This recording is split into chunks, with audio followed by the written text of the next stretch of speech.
Hi, I'm Emily, and I am here with Maya Murphy's attorney, Lauren McDonald. Maya Murphy has offices in both New York and Connecticut, and Attorney McDonald is admitted to practice in both Connecticut and New York. Today, Attorney McDonald will be answering some questions about suspension in New York. My question for Attorney McDonald today is, what are my child's rights regarding a suspension hearing, otherwise called a 3214 hearing in New York? Hi, Emily. That is a great question. Thank you. So when a suspension is for a period in excess of 5 school days, a school district must conduct a student suspension hearing, also referred to as a student disciplinary hearing or a 3214 hearing. And both you and your child must be provided written notice of the hearing. This notice must be provided before the suspension begins, and it must inform you and your child of the reasons why the school wants to suspend your child, the description of the misconduct and the date that it took place, and an explanation of your child's rights to a formal suspension hearing and the proposed date of the hearing. Your child may be assigned a short-term suspension in the interim before the hearing takes place.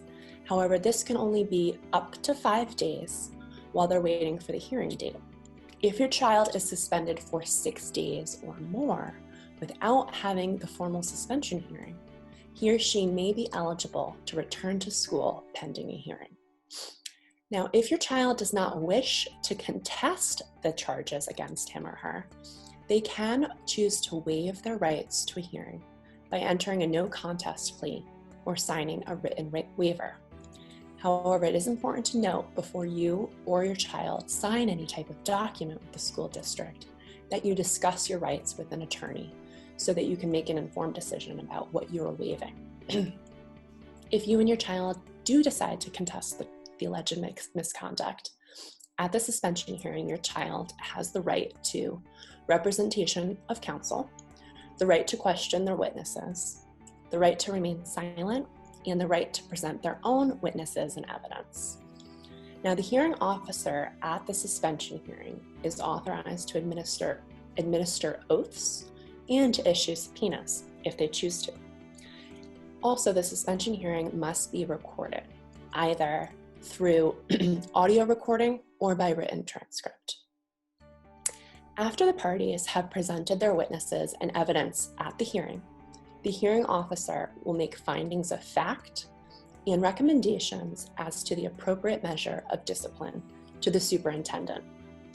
The report of the hearing officer is advisory only, and the superintendent can choose to either accept or reject all or part of the hearing officer's recommendations.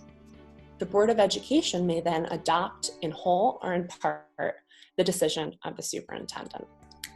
If your child has been suspended and is of compulsory attendance age, it's important to note that immediate steps shall be taken for his or her attendance upon instruction elsewhere, or for supervision or detention of the student. Further, if your child has been suspended, the suspension may be revoked by the Board of Education whenever it appears to be for the best interest of the school and your child to do so.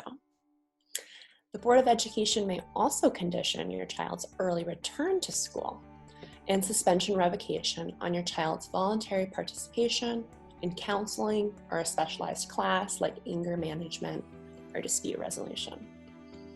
Now, you and your child may choose to appeal a suspension decision based on insufficient notice or a violation of certain rights.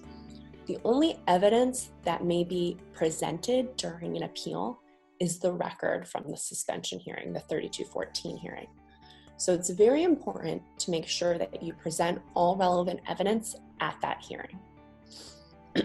Usually the student must first appeal to the Board of Education in his or her school district by submitting a letter explaining how his or her rights were violated and why they should reconsider the decision.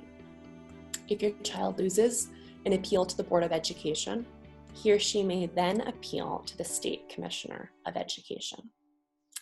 If you have any questions about your child's upcoming suspension hearing or potential appeal, please feel free to reach out. Thank you.